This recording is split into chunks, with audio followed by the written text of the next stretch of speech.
के लिए आज हम क्या मना रहे हैं? क्या मना रहे हैं?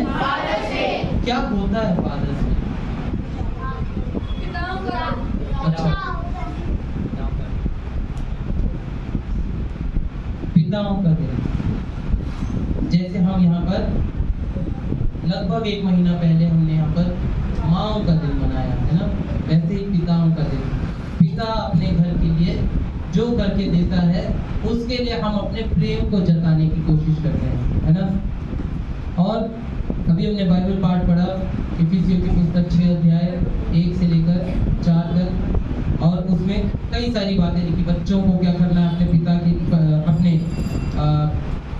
परमेश्वर के भय में होकर के अपने माता पिता के साथ कैसे व्यवहार करना है, अपने माता पिता के साथ उनकी आज्ञा का पालन करना है, ऐसी सारी बातों को लिखा। फिर आखिरी में हमने पढ़ा कि अपने बच्चों को रिस्क ना दिलाओ, पेरेंट्स के लिए लिखा है, माता पिताओं के लिए। एक पहली क्लास के बच्चे के टीचर ने पूछा, पहली क्लास के बच्चे की टीचर ने पूछा कि फादर्स डे क्या होता है, क्या होता है, पिताओं का दिन क्या होता है।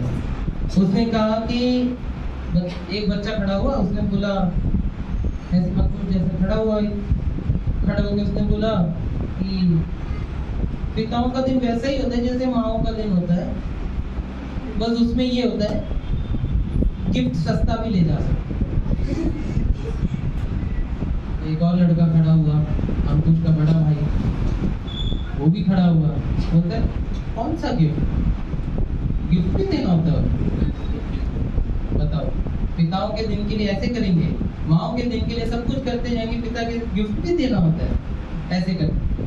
मार्क ट्वेन एक व्यक्ति थे और वो कहते हैं कि 14 साल की उम्र में मेरे पिता के सामने मुझे खड़ा रहना भी मुझे पसंद नहीं आता था, क्योंकि वो मुझे कभी सराहते ही नहीं, मेरी कभी बड़ाई नहीं करते थे, मेरे बारे में अच्छा नहीं बोलते थे। 14 साल की उम्र में मुझे तो उनके सामने खड़ा भी रहना पसंद नहीं आता था। मैं ऐसा समझता था जैसे वो मेरे सामने है ही। लेकिन वो फिर बाद में बताते हैं, पर मैं ये सोच नहीं सकता था कि जब मैं 21 साल का हुआ तो परमेश्वर ने 7 साल में उनके अंदर इतना बदलाव दे दिया कि वो उससे इतना प्रेम करने लगे, कि उनको इतना आनंद से भरने लगे। जिस व्यक्ति के प्रचार में से मैं आपके सामने आया हूँ लेकर के, वो व्यक्ति कहते हैं कि उसके पिता जो है वो अब दादा बन गए, और दादा बनने के बाद उनके अंदर ये उत्सुकता थी कि मैं अपने पोतों को पैसा दूंगा, अपने पोतों को पैसा दूंगा, बच्चों को पैसा दूंगा, पोता पोती को। और ये व्यक्ति बताते, जब मैं बच्चा था और जब मेरे पिता से मैं पैसे की मांग करता था तो मैंने उनसे सिर्फ 18 मांगी थी, और उसके लिए मुझे क्या बोलते थे कि वो जब 7 साल में थे, जो दादाजी बन गए, वो जब 7 साल के थे तो कैसे वो 4:30 बजे सुबह उठ करके जा करके 100 गायों का दूध निकाल के फिर 15-20 किलोमीटर चल के स्कूल जाते थे, और ऐसी सारी बातों को बताते थे, और ऐसी कहानियों को बताते थे कि मेहनत करना पड़ता था, फिर जाके पैसा कमाना पड़ता था, ऐसे बताते थे। लेकिन अब जब वो घर आते हैं तो अपने बच्चों को कहानियां सुनाते हैं, और अपने अंदर से वो खुद देना पसंद करते हैं। एक आर्टिकल है, दुनिया में एक आर्टिकल है, उसका नाम है the world according to dad, यानी कि पिता की दृष्टि से ये संसार, पिता की दृष्टि से ये दुनिया। और उसमें लिखा है कुछ ऐसी बातें जो पिता लोग अक्सर बोलते हैं, शायद आपके घर में भी आपने सुना होगा। बच्चे ने अगर कुछ काम किया नहीं किया तो पिता क्या बोलता है, क्यों नहीं करेगा, क्यों नहीं करेगा, मैं बताऊं क्यों नहीं करेगा, मैंने बोला है करना पड़ेगा। एक ये डायलॉग जरूर होता है ना। और फिर एक और डायलॉग होता है, अभी बुलाओ तेरी मम्मी को, बुलाओ, फिर एक और डायलॉग आता है, और ऐसे डायलॉग निकलते निकलते बच्चे भी कुछ बताने लगे। बच्चे भी बोलते, बच्चों ने भी डायलॉग बोला, पता है अगर मम्मी पापा के जोक पे हंस रही ना, इसका मतलब घर में ना कोई मेहमान आए हुए। इस तरीके की बातें होती है। लेकिन पिता जो है वो बहुत ही अद्भुत है। जो पिता का रोल है, जो पिता का काम है वो अद्भुत है। पिता के घर में होने से एक डर बना रहता है, पिता के घर में होने से एक शांति बनी रहती है ना। ऊंची आवाज से आप कोई बातचीत नहीं करेगा, है ना। हर चीज सही जगह पे रखनी है, हर चीज सही जगह पे होनी चाहिए। वो पिता का आदर है। हम उसको डर बोलते हैं या अरे वो मारेंगे, डरा देंगे, ऐसी बातें बोलते हैं। लेकिन हम उसे क्या समझना चाहिए?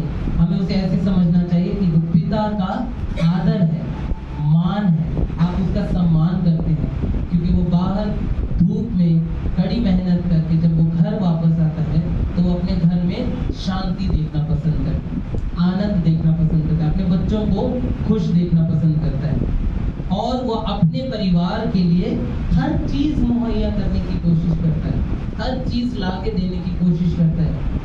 और अगर घर में ज्यादा ही लोग हों तो उसके लिए तो परेशानी कितनी बढ़ जाए, है ना। घर में 4, 5, 6, 7 लोग हों तो कितना मुश्किल हो जाए। लेकिन उसके बावजूद भी वो यत्न करता है, मेहनत करता है, कोशिश करता है। वो अपनी खुशी को छोड़ के अपने परिवार को खुश करने की पूरी जद्दोजहद करता है। और ऐसे ही पहला तीमुथियुस उसका 5 अध्याय उसके 8 वचन में हम देखते हैं कि परमेश्वर का वचन इस बारे में क्या कहता है। पहला तीमुथियुस 5 अध्याय उसका 8 वचन, जल्दी से कोई निकाल के पढ़े इसको। 5 का 8। पर यदि कोई अपनों की ओर निज करके अपने घराने की, हाँ ध्यान से इसको आराम से पढ़ना है, इधर कॉमा भी है बीच में, ध्यान से पढ़ो। यदि कोई अपने अपनों की ओर, इंग्लिश में रिलेटिव्स लिखा है यानी कि रिश्तेदार, ठीक है। और अपनों की ओर निज करके अपने घराने की चिंता निज न करके करे। अपने घराने की चिंता यानी कि अपने परिवार, रिलेटिव्स के लिए भी करना है, रिश्तेदारों के लिए भी करना है, लेकिन खास तौर पे अपने घराने के लिए, अपने परिवार के लिए, जहाँ वो छत है वहाँ के लिए उसे करना है। और न करे, चिंता न करे। अगर चिंता ना करे, तो ये काम ना करे तो वह विश्वास से मुकर गया है। परमेश्वर का वचन क्या कहता है? वो बोलिए विश्वास। हम कौन से विश्वास की बात कर रहे हैं यहाँ पे? ये आत्मिक विश्वास, प्रभु यीशु मसीह पे विश्वास करने की वाली बात है कि अगर वो अपने घराने के लिए नहीं करता है तो विश्वास से भटक गया है। और देखो आगे क्या लिखा है, और अविश्वासी से भी बुरा बन गया है। अविश्वासी से भी बुरा है, अविश्वासी से भी बदतर है। कितना सामर्थ्य लिखा है। एक पिता का काम यही है, ये उसका फर्ज है, ये उसका सांसारिक फर्ज नहीं है, ये परमेश्वर ने वो फर्ज दिया है, ये परमेश्वर ने उसके ऊपर जिम्मेदारी दी है कि अपने परिवार के लिए करना ही है। आप गुस्सा हो सकते हैं, आप नाराज हो सकते हैं, शायद आप मुंह फुला सकते हैं, लेकिन आप अपनी जिम्मेदारी से नहीं भाग सकते। ये मेरी और आपकी जिम्मेदारी है, हमारे घर की जिम्मेदारी है, हमें करना ही होगा। और परिवार जो है उन पर निर्भर होते हैं, एक दूसरे पे निर्भर होते हैं, एक दूसरे के ऊपर आसरा लगाते हैं, आस लगाते हैं कि हमारे रोटी कपड़ा और रहने के लिए, मकान के लिए हम मिल करके मेहनत करते हैं। कभी पति का साथ देने के लिए पत्नी होती है, पत्नी पति की सुनती है और उसके घर को संभालती है। और ऐसे ही बच्चे माँ बाप के अधीन होकर के माँ बाप से शिक्षा को पाते हैं, माता पिता से शिक्षा को पा करके उनकी राहों पर चलने लगते हैं। आप अपने पिताओं को याद कर सकते हैं, आपके पिता ने भी आपके सामने ऐसे कामों को किया। आप अपने पिता को ध्यान दे सकते हैं कि आपके पापा ने, आपके पिता ने आपके घर को आशीषित बनाने के लिए हर तरह से मेहनत की होगी। कहीं चूके भी होंगे, कहीं गिरे भी होंगे, कहीं उन्होंने किसी और से मदद लेने की कोशिश की भी होगी, कभी नहीं भी की होगी, लेकिन आपके पिता ने जो कुछ करने की कोशिश की, जो कुछ भला करने की कोशिश की, वो आपके लिए करने की कोशिश की। हालेलुया। इफिसियों 6 अध्याय उसके 4 वचन में क्या लिखा है? 4 वचन, इफिसियों 6 अध्याय उसका 4 वचन। हे बच्चे वालों, हाँ जी। अपने बच्चों को रीस न दिलाओ, अपने बच्चों को रीस ना दिलाओ, परंतु प्रभु की शिक्षा और चेतावनी देते हुए उनका पालन पोषण करो। पालन पोषण करना पिता की जिम्मेदारी है। प्रभु के मार्ग पे लेकर चलना पिता की जिम्मेदारी है, और उनको रिस्क नहीं दिलाना, बच्चों को रिस्क नहीं दिलाना, बार बार उनको टोकते रहना, कुड़कुड़ाते रहना, उन पे चिल्लाते रहना, उनको बार बार ये एहसास दिलाते रहना कि वो कुछ नहीं कर सकते, वो कुछ नहीं कर सकते। ये काम पिता का नहीं है, ये काम पिता का नहीं है। पिता का काम क्या है? अपने बच्चों को क्या करना है? अपनी इशारा तो देख लो। हाँ जी, ऊंचा करना है, क्योंकि आप चाहते हो कि जो आप हो, आपके पिता, आपके बच्चे वो ना बने, क्योंकि आप जानते हो कि आप गलत हो, क्योंकि आप जानते हो कि कहीं ना कहीं आप गलतियां कर रहे हो या कर चुके हो, और आप अपने बच्चों को यही सिखाना चाहते हो उनके जीवन में वो उन गलतियों को ना करे, वो उन मार्गों से ना चले, वो उन कठिनाइयों में से ना गुजरे जिनमें से पिता गुजरे। रिस्क नहीं दिलाना है, अपने बच्चों के बारे में कहानियां नहीं सुनाते फिरना है, सारे शहर में ढोल नहीं बजाना है अपने बच्चों के बारे में। आपके बच्चे आपके सगे हैं, आपके अपने हैं, आपके बच्चे आपके आंख के तारे, ये तो आप ही ने बोला था ना। उस तारे को क्यों बांटते हुए जा रहे सारे संसार में? उस तारे को तोड़ तोड़ के बांटते जा रहे, उसके लिए कितना मुश्किल आप पैदा कर रहे हो। क्या दुनिया पहले से उसके लिए मुश्किल नहीं है? माता पिता का काम है कि दुनिया के बीच में चलने के लिए बच्चों के लिए रास्ता तैयार करें।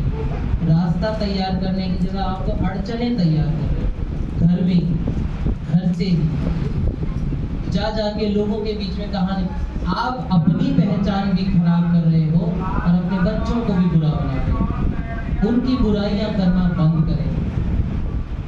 उनकी बुराइयां करने से आपको कुछ नहीं मिलेगा। आपके बच्चे फिर भी आप ही के पास रहेंगे, आपके साथ ही खाएंगे, आपके साथ ही रहेंगे, आपके पास ही सोएंगे, आप ही से मदद मांगेंगे। लेकिन इसका मतलब ये नहीं कि आप उनकी कहानियां बनाते थे। तो आज से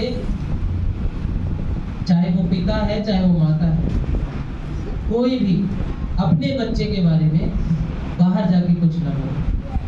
आपके बच्चे में परेशानी है, मुसीबत आपकी है, बाहर वालों की मुसीबत नहीं है जो वो आके सॉल्व करेंगे।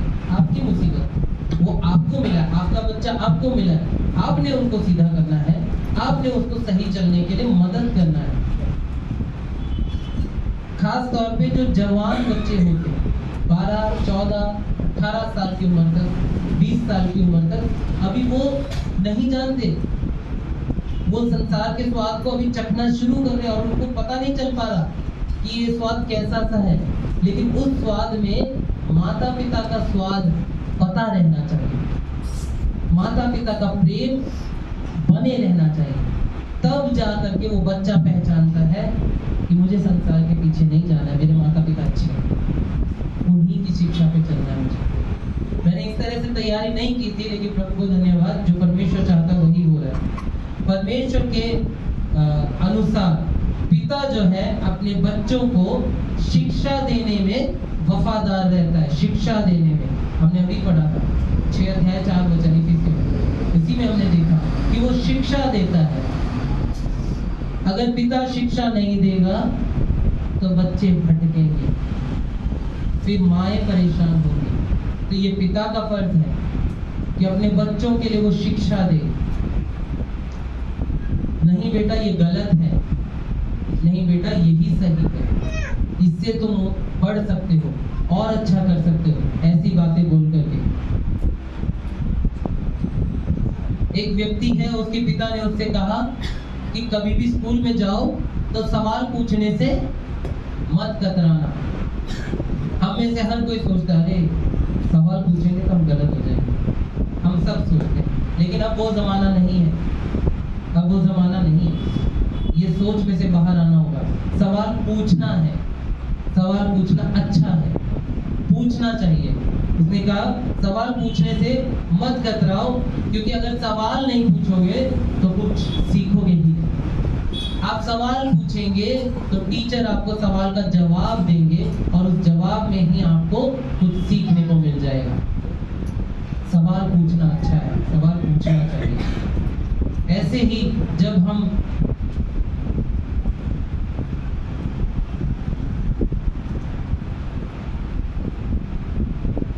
जब पिता लोग जो हैं अपने परिवार में शिक्षा की बातों को बोलते हैं, तो बच्चे जो हैं स्कूल में, अपने काम में, अपने रिश्तों में, शादी में, ऐसी सारी बातों में शिक्षा को पाते हैं, क्योंकि वो उनका तजुर्बा होता है, पिताओं का तजुर्बा होता है। परमेश्वर ने पिता को घर में इसीलिए स्थापित किया है ताकि वो घर को सही रीति से चलाए। परमेश्वर ने पत्नी को दिया है ताकि वो अपने पति का साथ देकर चलाने में मदद करे। पति को बच्चे दिए हैं ताकि बच्चों को सही मार्ग दिखाए, मार्गदर्शन करे। नीति वचन में लिखा है बच्चे को उसी मार्ग की शिक्षा दे जिसपे उसे चलना है, और वह मृत्यु तक उससे अलग नहीं होगा। हालेलुया, मृत्यु तक वो अलग नहीं होगा। कितना ही बड़ा परमेश्वर हमसे चाहता है ये बातों को, कि परमेश्वर जो माता पिता हमें दिए हैं उनसे सिखाता है।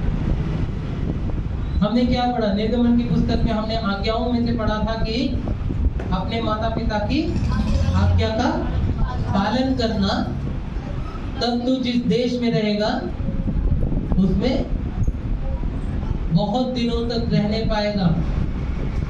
मैं बार बार बोलता आया हूँ, हम सब चाहते हैं लंबी उम्र जीना। कोई जल्दी मरना चाहता है? हाथ उठा दे जल्दी से। कोई जल्दी मरना चाहता है? नहीं चाहता। हम सब जल्दी मरना नहीं चाहते, हम लंबा जीना चाहते हैं। जो 50 का है वो बोलता है मुझे 10 साल और मिल जाए, 60 मिल जाए, 70 मिल जाए। जो 70 है वो बोलता है 80 मिल जाए, 90 मिल जाए। जो 90 है वो भी बोलता है 100 मिल जाए, 100 110 हो जाए। वो अभी भी जीना ही चाहते, कोई मरना नहीं चाहता, है ना? लेकिन परमेश्वर का वचन क्या बोलता है? जीवन कहाँ है? कहाँ है जीवन? बच्चों, जीवन कहाँ है? बोलो माता पिता की आज्ञा में। माता पिता की आज्ञा में। तो माता पिता जब आपको बोलते हैं कि ये काम नहीं करना, तो नहीं करना। क्यों? वो भी तो करते हैं। क्यों नहीं करना? मैं तो और करूंगा। आपको थोड़ी पता है कुछ। आज्ञा का पालन करना, लंबी उम्र जियोगे। उल्टा जवाब दोगे, बदले में आपकी उम्र कम होती जाएगी। याद रखना, लंबी उम्र जीना परमेश्वर को पसंद है। आपको जीवन देने के लिए आया, वो जीवन से ही पसंद करता है आपसे। लेकिन अगर माता पिता की आज्ञा को नहीं मानोगे तो आप जितनी मर्जी कोशिश कर लो, जितने डॉक्टर के पीछे भी चले जाओ, जो मर्जी कर लोगे, लंबी उम्र नहीं मिलेगी। लंबी उम्र यही है, माता पिता की शिक्षा से। तो बच्चों को ये याद रखने की जरूरत है। माता पिता अगर आज्ञाएं देते हैं कि बेटा जाओ खेलने के लिए, पर अंधेरे से पहले आ जाओ, अंधेरे में गुम नहीं होना है, वो तो नहीं सुनते। हम आपके माता पिता आपके भले के लिए बोलते हैं, फिर आप बोलते हो कि आपके माता पिता आपकी नहीं सुनते। क्यों नहीं सुनते? क्योंकि आप उनकी नहीं सुनते हो, आप उनकी सुनना पसंद नहीं करते। आपका काम है अपने माता पिता के अधीन होके चलना है, मम्मी पापा के मम्मी पापा नहीं बनना। उनके पास है या थे, आप मत बनो। आप उनके बच्चे बन के रहो। आपका काम है कि आप एक माता पिता के अधीन रहो। अब पिता का काम, पिता एक कोच की तरह है। स्पोर्ट्स में कोच होता है, जो बच्चे खेलते हैं, खेल कूद में जाते हैं, वो स्पोर्ट्स में कोच होता है। कोच कभी भी अपने टीम को हराने वाली बातें बोलेगा, अपने टीम को छोटा करने वाली बातें बोलेगा?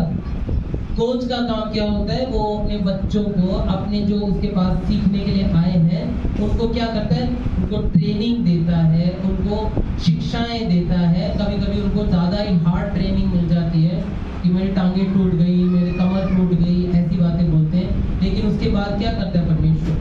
उनके द्वारा परमेश्वर उन स्पोर्ट्स के बच्चों को ऊपर उभारता है। वो खेल कूद में ऊपर उभरते हैं और उसके बाद वो आगे बढ़ते हैं।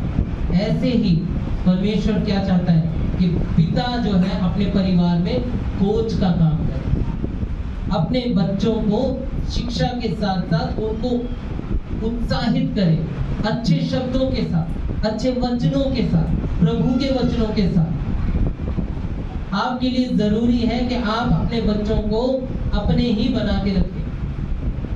वो किसी और की जिम्मेदारी नहीं है, किसी और के घर में नहीं है। हाँ, उसके घर में चले जाना, वहां खाना खा लेना, वहां चले जाना, वहां सो जाना,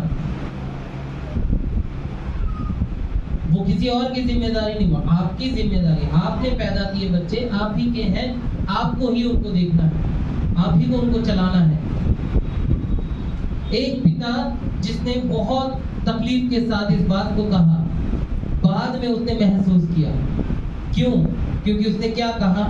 मैंने अपने बच्चों को स्कूल जाना तो सिखाया, लेकिन चर्च का रास्ता नहीं दिखाया।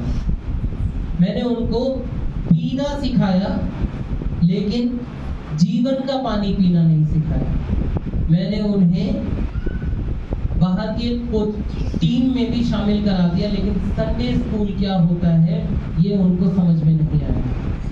मैंने उनको मछली पकड़ना तो सिखाया, लेकिन इंसानों को जीतना नहीं सिखाया। मैंने उन्हें संडे को छुट्टी वाला दिन मनाना सिखा दिया, लेकिन उसे प्रभु की आराधना का दिन मनाना नहीं सिखाया। मैंने उनको कलर टीवी दे दिया, पर मैंने उनके हाथ में बाइबल नहीं दिया।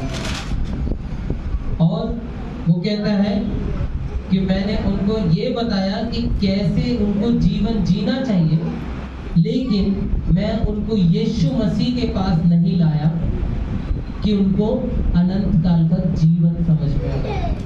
एक पिता ने दुख के साथ इस बात को बोला, दुख के साथ।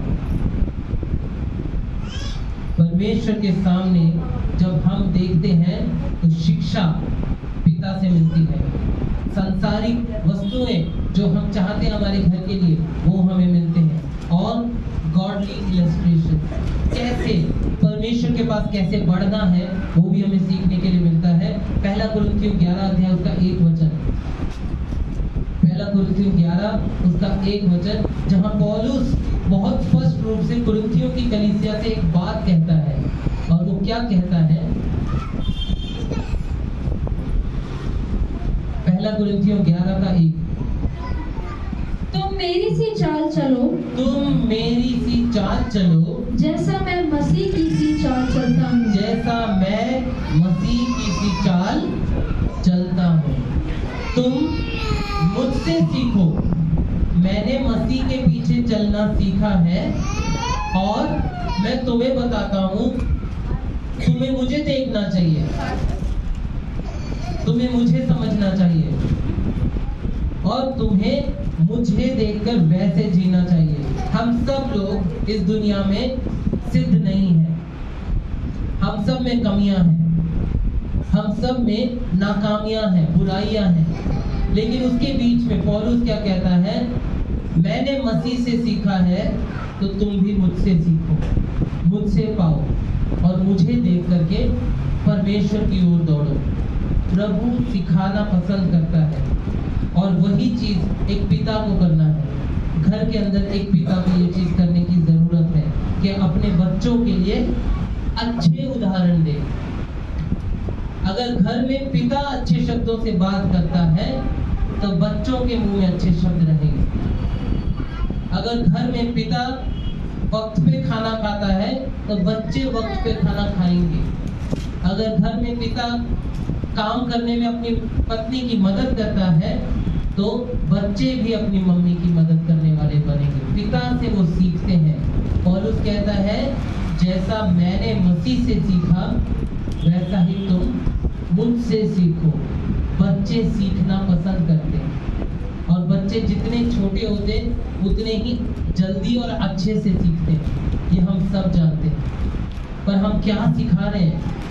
हम अपने घर में उन्हें क्या सिखा रहे हैं? क्या चीज सिखा रहे हैं? अभी मोबाइल का जमाना है तो हाथ में मोबाइल पकड़ा देते हैं। उस मोबाइल ने पता नहीं कितनों को क्या नाश होना सिखा दिया, तबाह होना सिखा दिया। उसमें से बच्चों ने क्या शिक्षा पाई? आपने बच्चों के पास कितना वक्त बिताया? एक फैमिली मीटिंग में मैं गया परिवार के साथ और वहां पे एक प्रचारक जब बात कर रहे थे तो उन्होंने बोला क्या आपको पता है कि आपके बच्चों की जिंदगी में क्या चल रहा है? सवाल बहुत गहरा है और बहुत जरूरी है। क्या आपको पता है आपके बच्चे की जिंदगी में क्या चल रहा है? इसका मतलब आपको अपने बच्चे के साथ बैठ के बात करना जरूरी है। हो सकता है कि आपके बच्चे बहुत छोटे हो, शायद 3 साल 4 साल 5 साल के, लेकिन मैं समझता हूँ 5 साल की उम्र से लेकर के 20 साल की उम्र तक उनके पास बैठकर उनसे बात करना जरूरी है, उनसे सुनना जरूरी है। उनको दूर दूर से बोल के चले जाना काफी नहीं है। उनके पास बैठना जरूरी है, उनके पास वक्त देना जरूरी है और वो वक्त देने के कारण ही आपको प्रतिफल मिलेगा जब आपके बच्चे आपको सुनने वाले बनेंगे। फिर आप जब बच्चों को दूर से बोलेंगे तब भी वो सुनेंगे। लेकिन अगर शुरू में ही आप दूर से छूने वाले बनेंगे, दूर से बताने वाले बनेंगे तो नहीं होगा। पिताओं के बहुत अच्छे एग्जाम्पल्स हैं। पिताओं के बारे में कहने के लिए बहुत कुछ है मेरे पास। एक ऐसा पिता था जो अपने बच्चों को लेकर के सर्कस में लेकर के गया और देखने से उनके कपड़ों से बड़े ही प्यार से अच्छे कपड़े उन्होंने प्रेस किए हुए, कपड़ों का ज़्यादा कोई अच्छी क्वालिटी नहीं थी, लेकिन परिवार इतना समेट के रखा हुआ था कि उन्होंने बड़े अच्छे से प्रेस किए हुए कपड़े बड़े ढंग से और बड़े बड़े अच्छे ढंग से बात करने वाले, प्यार से बातचीत करें और बहुत उत्साहित कि अब हम टिकट खरीदेंगे, हम लोग सर्कस जाएंगे। और लग रहा था कि ये लोग पहली बार सर्कस आए हैं, पहली बार ही पहुंचे हैं। और ये पिता अपने बच्चों के लिए टिकट खरीदने के लिए खिड़की पे झुकता है और बोलता है कि 4 बच्चों की टिकट और 2 बड़ों की टिकट दे देना। वो टिकट वाली लेडी ने बोला कि इतने पैसे बनेंगे। माँ बाप ने दोनों ने सुना तो पिता का चेहरा उतर गया, क्योंकि उसे ऐसा महसूस हुआ कि मेरे पास इतने पैसे तो नहीं है। पर उसने बच्चों की तरफ देखा तो बच्चे बड़े उत्साहित दिख रहे हैं कि अब हम जाने वाले अंदर, अब हम लोग सर्कस देखेंगे, अब मजा आएगा, अब वहाँ करतबबाजी देखेंगे। लेकिन पिता ने फिर झुक के बोला कितने पैसे? तो उसने फिर बताया इतने दीजिए। पिता के लिए मुश्किल हो गया। उसने जेब में हाथ तो डाला और पैसे निकाले, लेकिन मुश्किल हो गया। ये सब देखते हुए पीछे एक परिवार खड़ा था, माता पिता दोनों खड़े थे, बच्चे खड़े थे और बच्चे देख रहे हैं। ये दूसरे परिवार के बच्चे अभी देख रहे हैं कि आगे क्या हो रहा है। कुछ समझ आ रहा है, कुछ नहीं समझ में आ रहा है। इतने बीच में जो इन बच्चों का पिता था, दूसरे परिवार का जो पिता था, उसने अपनी जेब से 100 रुपए उस आदमी के पैरों के पास गिरा दिए और फिर उसको उठा के उसको देते हुए बोला, भाई साहब आपके पैसे गिर गए। उस पिता ने इस पिता की ओर देखा और उसकी आंखों से ही इसने इसको बात करते हुए, थैंक यू बोलते हुए, दोनों हाथों से हाथ जोड़ के उसके हाथ से पैसे लिए और फिर ये परिवार टिकट लेने के लिए तैयार होकर ये लोग अंदर सर्कस के लिए चले गए। आपको पता है ये दूसरा परिवार सर्कस नहीं गया, उन्होंने कुर्बानी दी। एक पिता ने दूसरे पिता को अपने परिवार को संभालने में मदद किया। एक पिता इस चीज को समझता है और इस पिता को इसके बच्चे देख के समझ रहे हैं। ये बच्चे इस पिता से सीख रहे हैं, ये समझ रहे हैं कि हमें कैसा बनना चाहिए, हमें कैसा मदद करना चाहिए। एक और पिता था, उसको दूसरों की मदद करना बहुत पसंद था, दूसरों के घर में जाना बहुत पसंद था। एक लूसी नाम की एक लेडी थी, उसके घर में वो हर महीने जाते थे, हर महीने जाके उसकी मदद करने के लिए, उसको देखने के लिए जाते थे कि वो कैसी है। वो व्हील चेयर पे थी, वो औरत व्हील चेयर पे थी और वो जा करके उसकी मदद करके उसको व्हील चेयर पर बैठाते थे, उसको साथ में लेकर जाते थे। और पता है क्या करते थे, उसके घर जाता, उसको व्हील चेयर से लेकर बाहर आता, अपनी गाड़ी में उसको बैठाता और साथ में प्रभु के आराधना के लिए लेके जाता। ये कहानियां बता रहा हूँ, कौन बता रहे हैं ये कहानियां? ये बच्चे हैं जो अपने पिता के बारे में कहानियां बता रहे हैं, क्योंकि उनको याद है कि हमारे पिता ने ऐसा किया। पिता का एक बहुत जरूरी अहम रोल रहता है अपने परिवार में। आप जो करते हैं आपके बच्चे देख रहे हैं, आपके बच्चे नादान नहीं है। आप ये नहीं कह सकते कि वो तो बच्चे, उनको नहीं पता। आप लड़ेंगे तो बच्चों को पता है कि आप लड़ रहे हैं, आप प्यार करेंगे तो बच्चों को पता है कि आप प्यार करते हैं, आप मदद करेंगे बच्चों को पता चलेगा कि मदद करना। आप चोरी करेंगे तो वो चोरी करना भी सीखेंगे। पिताओं के हाथ में है सब कुछ। पिताओं का आज वो दिन है, हम खुश हैं। मसीही परिवारों में ऐसे पिता हैं, ऐसे मसीही पिता हैं जो मसीह की ओर चलने के लिए सिखाते हैं और मसीह जैसा बनने के लिए सिखाते हैं। प्रभु को धन्यवाद। आइए हम सब अपने स्थानों पर खड़े होंगे और आज की इस बात को मैं खत्म करता हूँ। जैसे पौलुस कहता है, जैसा मैं मसीह को देखकर चलता हूँ वैसे तुम मुझसे सीखो। पौलुस इस बात का एग्जाम्पल देता है। आपके घर में आपके पिता हैं। मैं चाहूंगा कि हमारे कलीसिया के जितने पिता लोग हैं वो लोग आगे आ जाएं। जितने पिता हैं जिनके पास बच्चे हैं आगे आ जाए, जल्दी से जल्दी आगे आ जाएंगे। जिनके पास बच्चे हैं, नहीं अरविंद आप नहीं आना, आ जाइए जल्दी जल्दी आगे आ जाइए।